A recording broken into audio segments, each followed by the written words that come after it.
Electromagnetic इंडक्शनमध्ये आपल्याला पाहायचं आहे इंडक्टर आणि इंडक्टन्स. पण त्याआधी आपण कंपॅरेटिव्हली रजिस्टर, कॅपॅसिटर आणि इंडक्टरची स्टडी करूया. पहिलं पाहूया रजिस्टर काय असते ते. Register, what is a resistor? Register काय असते? Register is a device. Register is a device that opposes flow of current. Resistor is a device that opposes flow of electric current.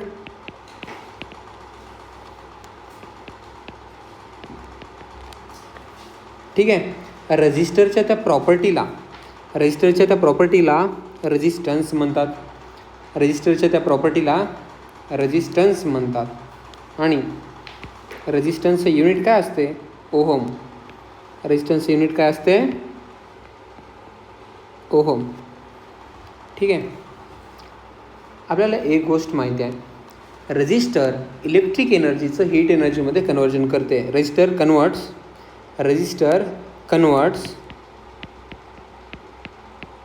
Converts electric energy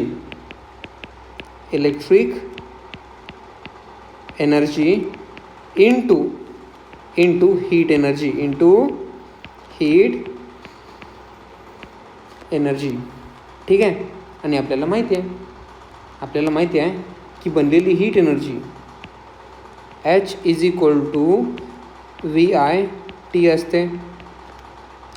जर आपल्याकडे V नसेल तर I² RT असते आणि I नसेल तर V²/R/T असते.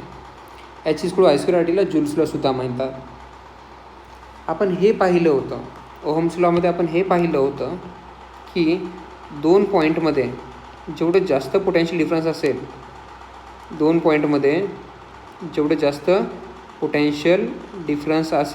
तेवढं जास्त करंट फ्लो होते. Electric current flowing through the conductor I is directly proportional to potential difference between 2 points. Electric current flowing through the conductor I is directly proportional to potential difference between 2 points. And there exists a constant of proportionality called as resistance. And hence I is equal to V/R. V is equal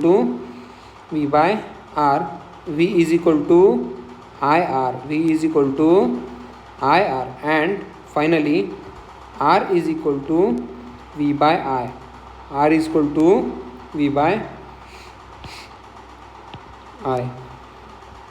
ठीक आहे. इथून आपल्याला रेजिस्टन्सचं unit मिळून जातं volt पर ampere म्हणजेच ohm. आणि रेजिस्टन्सचे डायमेन्शनसुद्धा काढता येतात. आता हे जे रेजिस्टन्स आहे, ओहम्स लॉमध्ये आलेलं जे रेजिस्टन्स आहे, ते रेजिस्टन्स काय आहे? Where R is constant of proportionality and is independent of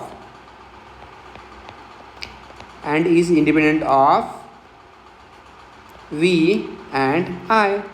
potential difference आणि करंटवर डिपेंड नाही. तर कशावर डिपेंड आहे? तर रेजिस्टन्स डिपेंड आहे मटेरियलवर. कशावर? मटेरियलवर. त्या मटेरियलच्या प्रॉपर्टीला काय म्हणतात? रेजिस्टिव्हिटी. आणि डायरेक्टली प्रोपोर्शनल असते लेंथला आणि इनव्हर्स प्रोपोर्शनल असते एरियाला. म्हणजे डायमेन्शन्सवर डिपेंड आहे त्या मटेरियलच्या. तर आपल्याला हे कळते की resistance of a conductor is मटेरियलच्या प्रॉपर्टीवर डिपेंड्स ऑन मटेरियल प्रॉपर्टी. आणि महत्त्वाची गोष्ट म्हणजे डायरेक्टली प्रोपोर्शनल टू लेंथ आणि इनव्हर्स प्रोपोर्शनल टू एरिया म्हणजे depends on geometry. So R is equal to ρL/A.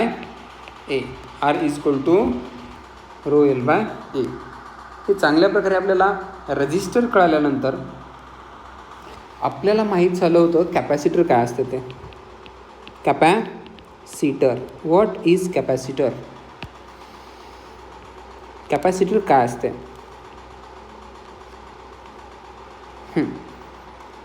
Capacitor is a device. Capacitor is a device that stores electric charge.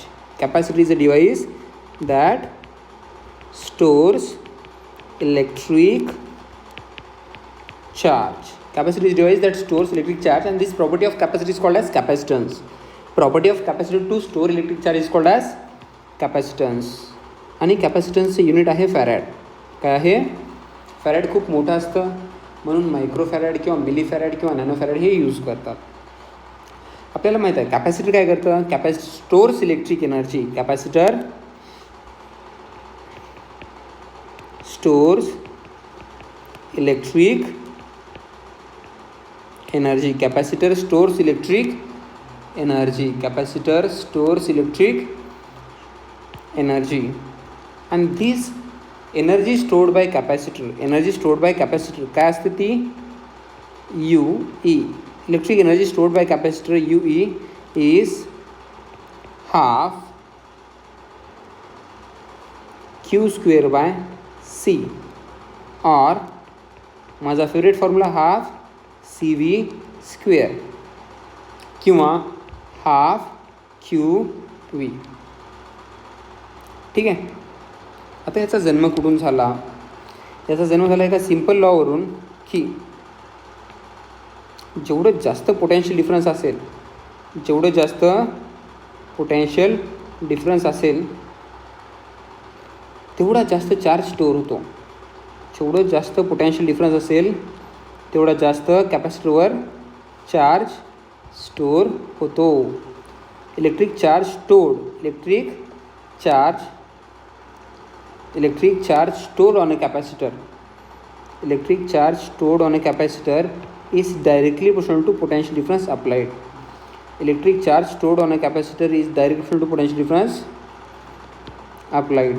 म्हणजे जो store झालेला charge आहे Q तो directly proportional असतो potential difference V ला. Therefore there exists a constant of proportionality called as C. Q is equal to CV. Q is equal to CV. C is equal to Q by V. V is equal to Q by C. Where C is constant of proportionality. Where C is constant of proportionality.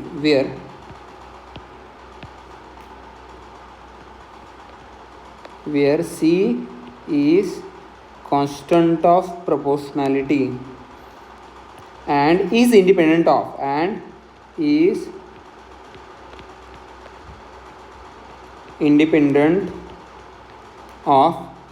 Q and V and depends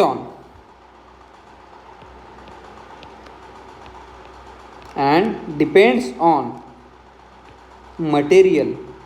त्या कॅपॅसिटरच्या प्लेटच्या मध्ये आपण जे काही material भरतोत ना, त्या कॅपॅसिटरच्या मध्ये आपण जे काही इन्सुलेटर भरतो म्हणजे डायलेक्ट्रिक भरतो, त्या डायलेक्ट्रिकच्या प्रॉपर्टीवर डिपेंड असते की पॅरलल प्लेट कॅपॅसिटी किंवा कोणत्याही कॅपॅसिटरचे कॅपॅसिटन्स किती राहणार आहे. So capacitance depends on dielectric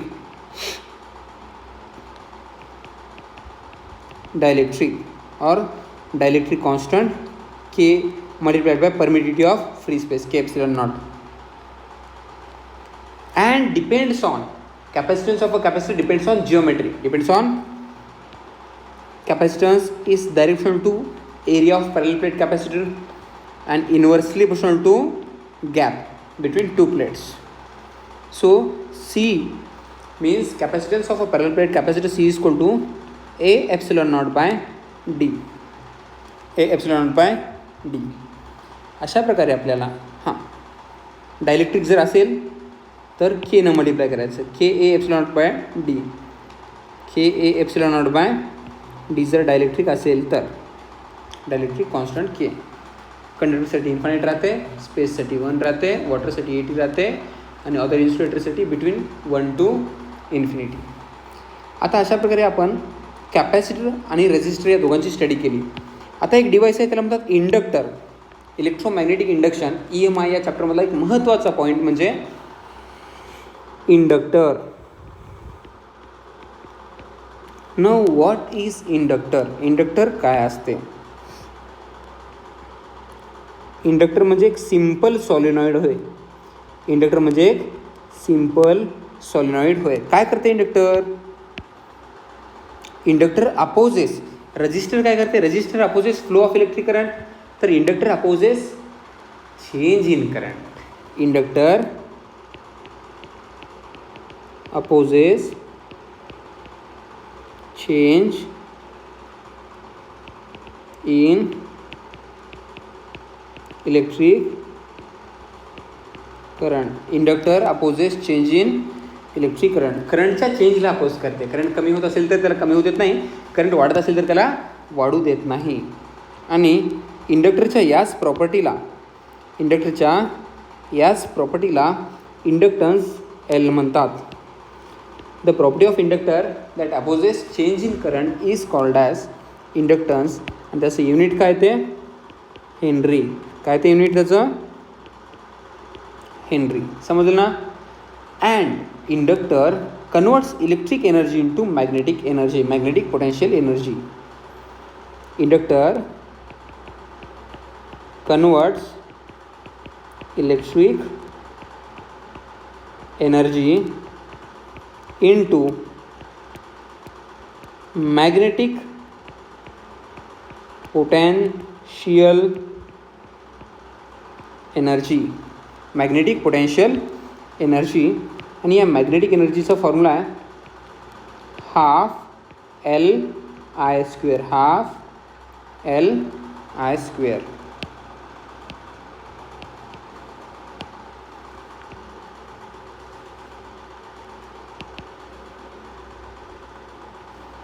ठीक आहे.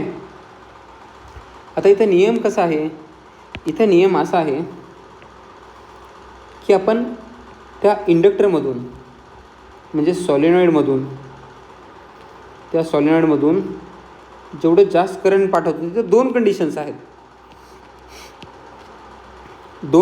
आहेत. पहिलं कंडिशन म्हणजे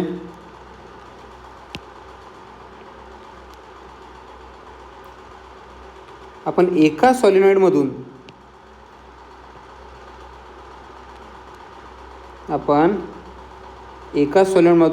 करंट पाठवत आहोत आणि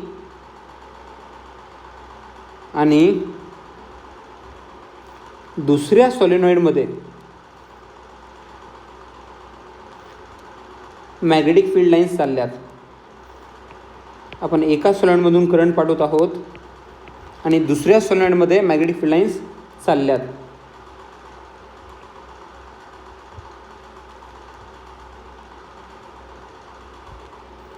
या प्रकाराला म्हणायचं म्युच्युअल इंडक्टन्स. काय म्हणायचं? Mutual inductance. ठीक आहे. आणि जर समजा एकच सॉलिनॉइड असेल तर त्याला म्हणायचं सेल्फ इंडक्टन्स. काय म्हणायचं? Self inductance.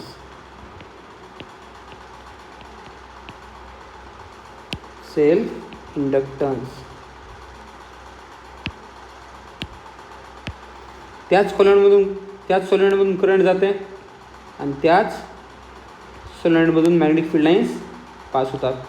आपल्याला माहिती आहे नंबर ऑफ मॅग्नेटिक फील्ड लाईन्सच्या संख्येला काय म्हणतात? Magnetic flux. Number of magnetic field लाईन्सला काय म्हणतात? Magnetic flux. हे झालं म्युच्युअल आणि हे झालं सेल्फ. म्युच्युअल म्हणजे एका कॉईलमधून करंट पाठवलं आणि त्यामुळं दुसऱ्या कॉईलमध्ये बनलेले inductance, mutual inductance. Symbol capital M. Self inductance म्हणजे ज्या कॉईलमध्ये करंट पाठवलं त्याच कॉईलमध्ये बनलेले इंडक्टन्स म्हणजे सेल्फ इंडक्टन्स. आता होते असं, नियम असा आहे की म्युच्युअल इंडक्टन्स असू द्या किंवा सेल्फ इंडक्टन्स असू द्या, आपण जेवढं जास्त करंट पाठवतो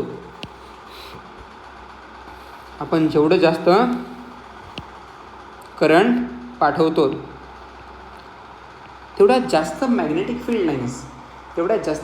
फील्ड लाईन्स रिड्यूस होतात. पहिल्या कॉईलमधून पाठवलेलं करंट दुसऱ्या कॉईलच्या N2 एवढ्या सर्क्युलर लूप्सला क्रॉस करायला. म्हणजे दुसऱ्या कॉईलमधून जाणाऱ्या मॅग्नेटिक फील्ड लाईन्स तेवढ्या जास्त असतात जेवढ्या जास्त पहिल्या कॉईलमधून आपण करंट पाठवला. समजलं ना. So magnetic flux associated with secondary coil, दुसऱ्या कॉईलमधून जाणाऱ्या मॅग्नेटिक फील्ड लाईन्स म्हणजे N2 phi is equal to mutual inductance M into पहिल्या कॉईलमधून फ्लो होणारं करंट. कारण पहिल्या कॉईलमधल्या करंटमुळं दुसऱ्या कॉईलमध्ये मॅग्नेटिक फ्लक्स बनायला N2 फाय. पहिल्या कॉईलमधून जाणाऱ्या करंटमुळं दुसऱ्या कॉईलमध्ये काय बनायला आहे, मॅग्नेटिक फ्लक्स. म्हणजे पहिल्या कॉईलमधून आपण करंट पाठवल्यानंतर त्या रेषा दुसऱ्या कॉईलमधून चालल्या. दुसऱ्या कॉईलमधून जाणाऱ्या रेषा म्हणजे दुसऱ्या कॉईलमधल्या number of turns multiplied by 5. कळलं ना. आता सेल्फ इंडक्टन्समध्ये तसंच असतं. सेल्फ इंडक्टन्समध्ये दोन कॉईल तर नाही आहेत. जेवढं आपण जास्त करंट पाठवतो तेवढं जास्त मॅग्नेटिक फ्लक्स बनतं, म्हणजे N five.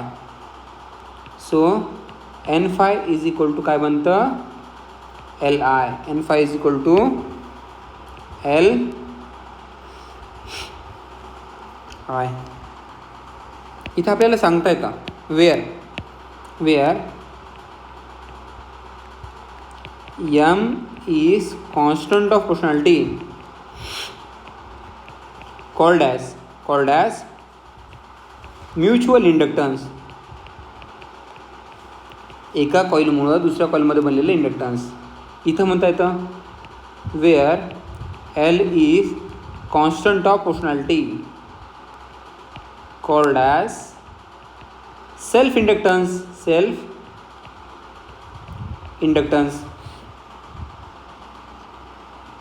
And this mutual inductance is independent of this mutual inductance is independent of any other things but depends on M depends on number 1 number of turns per unit length in a primary coil. Number 2 number of turns per unit length in a secondary coil. म्हणजे capital N बरोबर आहे ना. Length किती आहे L. Total number of turns किती आहेत capital N1 आणि capital N2. इथं लेंथ किती आहे L. नंबर ऑफ टर्न्स किती आहेत कॅपिटल N. तर जर आपण number of turns N1 by L केलं तर स्मॉल N1 येतं. Turn density number of turns per minute length पहिल्या कॉईलमधल्या. सिमिलरली दुसऱ्या कॉईलमध्ये total number of turns N2 divide by length small N2 येते दुसऱ्या कॉईलची टर्न डेन्सिटी. तर हे म्युच्युअल इंडक्टन्स कशावर डिपेंड राहते, number of turns per unit length of primary coil N1, number of turns per unit length of secondary coil N2. तिसरी गोष्ट area दुसऱ्या कॉईलमध्ये बनायला आहे ना. दुसऱ्या कॉईलचं पहिल्या कॉईलमुळं दुसऱ्या कॉईलमध्ये पहिल्या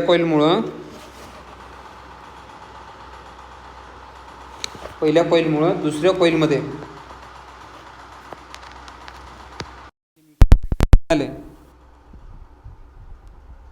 पहिल्या कॉईलमुळं दुसऱ्या कॉईलमध्ये जे म्युच्युअल इंडक्टन्स बनायले ते डिपेंड राहते दुसऱ्या कॉईलच्या एरियावर.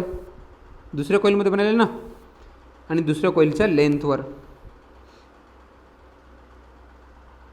अजून एक महत्त्वाची गोष्ट, म्युच्युअल इंडक्टन्स ह्याच्यावर पण डिपेंड राहते की त्या सॉलिनॉइडच्या मध्ये दुसऱ्या कॉईलच्यामध्ये आपण एखादं मटेरियल टाकत आहोत का. दुसऱ्या कॉईलच्यामध्ये आपण एखादं मटेरियल टाकत आहोत का. फॉर एक्झाम्पल हे ग्रीन कलर मी करायलेला आता. जर आपण दुसऱ्या कॉईलमध्ये एखादं मटेरियल टाकलं तर त्याची रिलेटिव्ह परमिएबिलिटी डिसाईड करते की म्युच्युअल इंडक्टन्स किती राहील. सो म्युच्युअल इंडक्टन्स डिपेंड राहते रिलेटिव्ह परमिएबिलिटीवर. समजलं ना. सो म्युच्युअल इंडक्टन्सचा फॉर्म्युला काय येतो, mutual inductance M is equal to, जर सॉलिनॉइडच्या मध्ये एखादं मटेरियल टाकल्या तर relative permeability into permeability of free space into turn density of primary coil into turn density of secondary coil multiplied by area into length. समजलं. तर जे self inductance राहतं,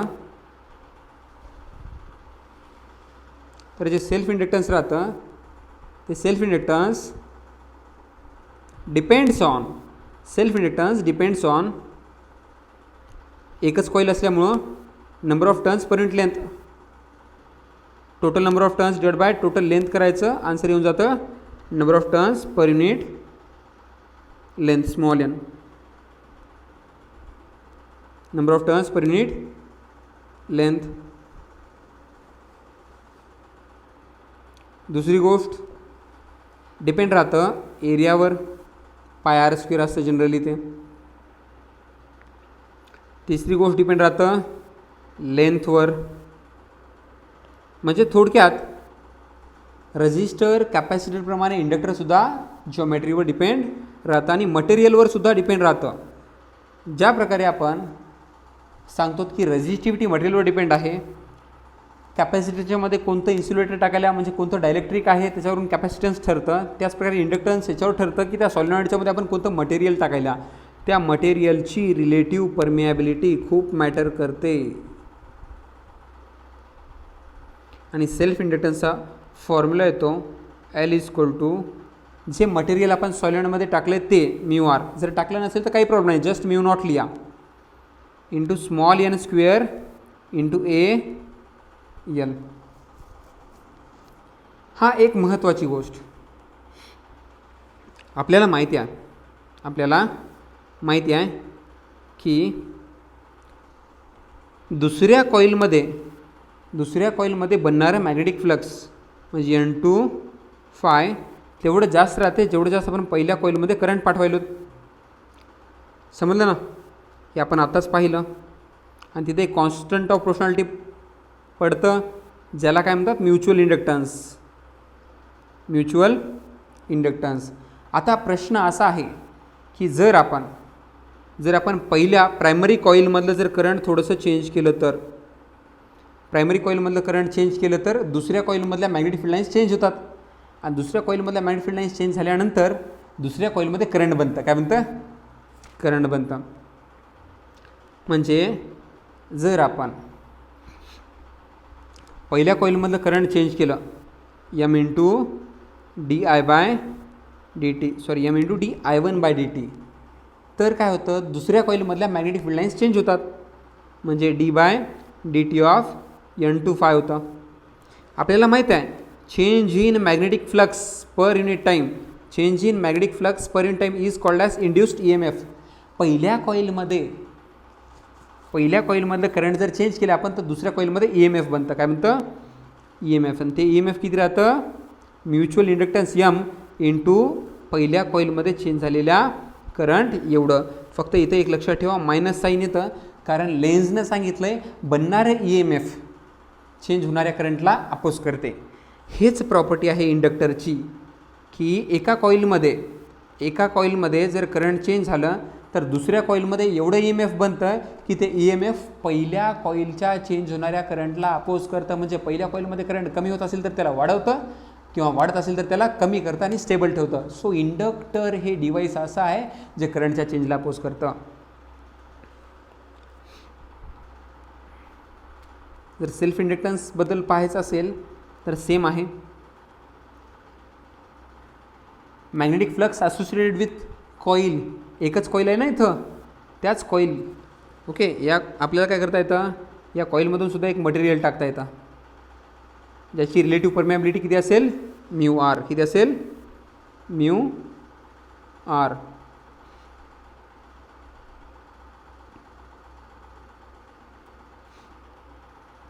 ठीक आहे ना. आणि काय करता येतं त्याचे N5 म्हणजे त्या कॉईलमधून जाणाऱ्या मॅग्नेटिक फील्ड लाईन्स आहेत ते तेवढ्या जास्त राहतात जेवढं जास्त आपण करंट पाठवायलो. आणि N5 इज इक्वल टू एक कॉन्स्टंट ऑफ प्रोपोर्शनॅलिटी पडते L. जर आपण त्याच कॉईलमधलं करंट जर चेंज केलं तर जर आपण त्याच कॉईलमधलं जर करंट चेंज केलं तर होते असं की त्याच कॉईलमध्ये एक EMF बनते. जर आपण त्याच कॉईलमध्ये L इंटू di/dt एवढं करंट चेंज केलं तर त्याच कॉईलमध्ये d/dt ऑफ N phi होते, म्हणजे मॅग्नेटिक फ्लक्स चेंज होते. आणि जर एखाद्या कॉईलमध्ये मॅग्नेटिक फ्लक्स चेंज होत असेल तर त्या कॉईलमध्ये काय बनते, EMF बनते. ते EMF किती असते, ते EMF असते L into di/dt, L into di/dt. ते बनलेलं EMF त्या चेंज होणाऱ्या करंटला काय करते, अपोज करते. म्हणजे करंट जर कमी होत असेल तर त्याला वाढवते, जर करंट वाढत असेल तर त्याला कमी करते. यालाच म्हणतात इंडक्टर. काय म्हणतात, इंडक्टर. किंवा या बनलेल्या EMFला काय म्हणतात, बॅक EMF. आणि या बॅक EMFच्या विरोधामध्ये जे वर्क केल्या जाते, जे दुसरं कॉईल त्या पहिल्या कॉईलच्या करंट चेंज होणाऱ्या करंटला अपोज करते, त्याच्यासाठी वर्क करावं लागते. आणि ते वर्क जे आहे ते मॅग्नेटिक पोटेन्शियल एनर्जी म्हणून स्टोअर होते. आणि आपल्याला माहीत आहे पॉवरचा फॉर्म्युला P=VI असते. पीच्या जागी dw/dt, व्हीच्या जागी ईचं मॅग्निट्यूड इंटू करंट dw/dt. ईच्या जागी जर सेल्फ इंडक्टन्सची स्टडी करायचं असेल तर ही व्हॅल्यू टाकून द्या, जर म्युच्युअल इंडक्टन्सची स्टडी करायची असेल तर ही व्हॅल्यू टाकून द्या. ईच्या जागी येते काय, L into di/dt into I. हे मायनस याचं मॉड घ्यायचं आहे, सो मायनस निघून जाते. दोन्हीकडचं dt कॅन्सल होते, दोन्हीकडे इंटिग्रेशन घ्यायचं आणि काय ते बघा आन्सर येते वर्क, छोटंसं वर्क dw, ओमेगा नाही येते, वर्क आहे. छोटंसं work dw is equal to L into I into di. दोन्हीकडे इंटिग्रेशन घेऊन टाका. ते जे टोटल वर्क येते जे करंटच्या चेंजला अपोज करायला आहे ते बनते Lला L, I इंटू di चं integration I²/2. This work done against back EMF is stored in the form of magnetic potential energy. So magnetic potential energy is equal to half L_I².